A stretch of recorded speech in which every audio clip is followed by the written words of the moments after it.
The biggest misconception about personal branding that it's a narcissistic thing. And this is not what I'm talking about. This is not authentic personal branding. There's nothing personal about personal branding. So stop thinking it's an ego thing and stop getting grossed out by it. Because once you see why rich and famous people do personal branding, you're going to realize that it has nothing to actually do with them.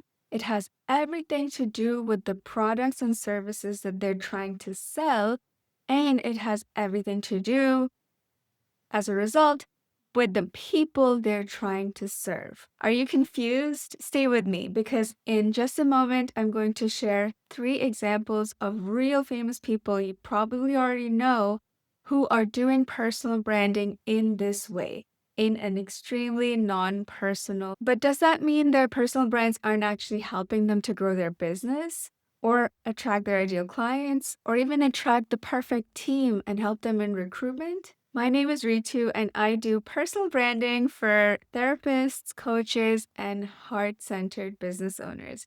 I know I just said personal branding is like the worst. Hang with me, let me explain. On this channel, I talk about how highly sensitive, intuitive, and even spiritual business owners can use personal branding to reflect their true expertise and also to attract their best fit ideal dream client effortlessly. So if that's something that you're interested in, subscribe to this channel. The biggest misconception about personal branding that it's a narcissistic thing. You just have to open up LinkedIn and you get hit in the face with examples of this type of personal branding. And this is not what I'm talking about. This is not authentic personal branding. It's not the kind of personal branding that experts and famous people in their industries are doing, which you're going to see in the examples in just a moment. When you really analyze these people, you're going to see that the content that they're creating, the brands that they've built around their persona is all about their clients. It's all about the people they're trying to serve and problems they're trying to solve for others. Think about it for yourself. Do you follow somebody who's constantly bragging about themselves?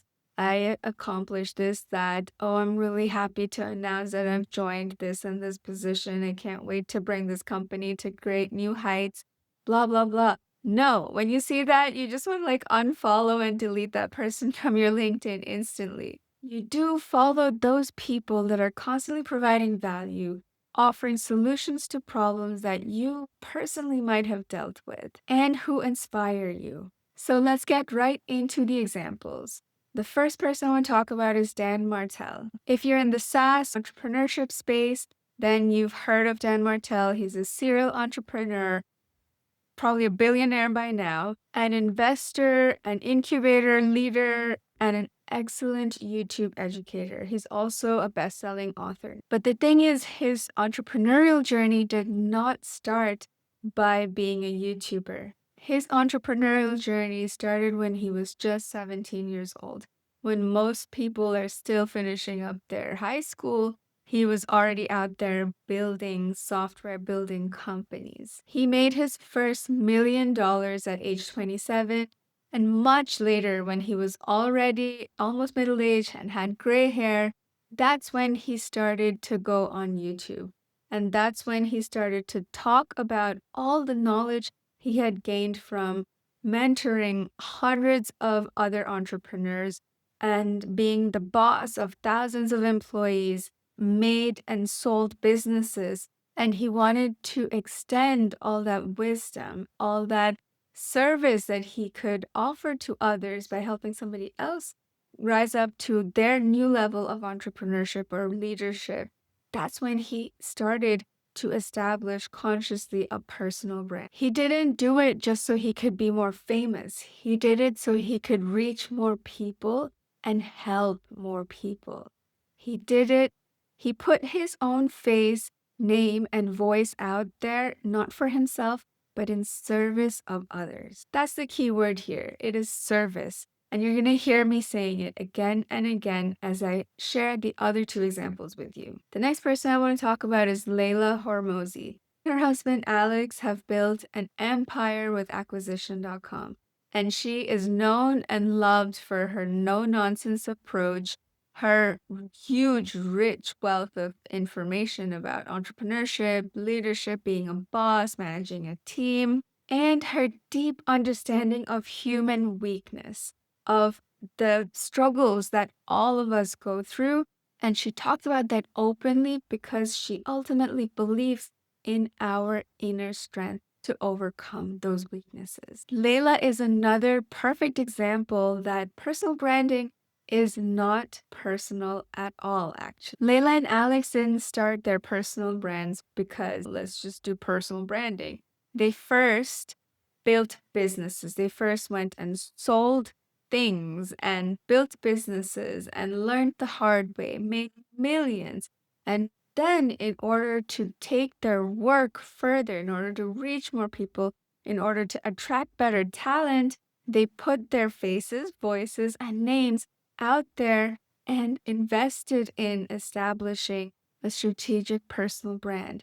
Finally, let's look at CEO of Novartis, the global pharmaceutical company. Now, you might not think of the CEO of a pharmaceutical company as being an influencer with a personal brand, but he absolutely is. His company is a multiple billion, gajillion dollar company, and their products are probably in every single country in the world. And his personal brand is extremely intentional and curated in service of the products that he's selling, the people that he's hiring, the people he's serving with said products. So Vasant Narasimhan, he's a doctor, an MD by training. He was trained at Harvard University in the States, and he started off at Novartis at a junior position and climbed the ranks up. And now he leads one of the largest pharmaceutical companies in the world that literally contributes to saving human lives. His personal brand is not at all about him or like what food he likes to eat or how he takes his coffee. It's about global impact. It's about real patients struggling with real health issues around the world. And it's about health and wellness. His personal brand is about leading a company that creates and sells life-saving medication. He serves billions of people through the company that he leads, and that service is his personal brand. Do you see the pattern here? Dan, Layla, and Vas, they didn't start by thinking, oh, how can I do my personal branding? How can I be a famous personal brand? They started by asking, how do I provide more value? How do I solve more problems for more people? And how do I serve more people? Now I want you to think about your personal brand and really accept that it's not about your ego. Your personal brand is about putting your face, your voice, and your name out there in front of the world in service of your business. And your business exists to serve its customers and clients. If you're a heart-centered business owner, then I know that when I talk about service, that means something to you. You resonate with that. And I really hope that you're not making these 5 cardinal mistakes in personal branding that I'm going to talk about in the next video. But at least they're super easy to fix. So go watch that video and fix those mistakes easily now.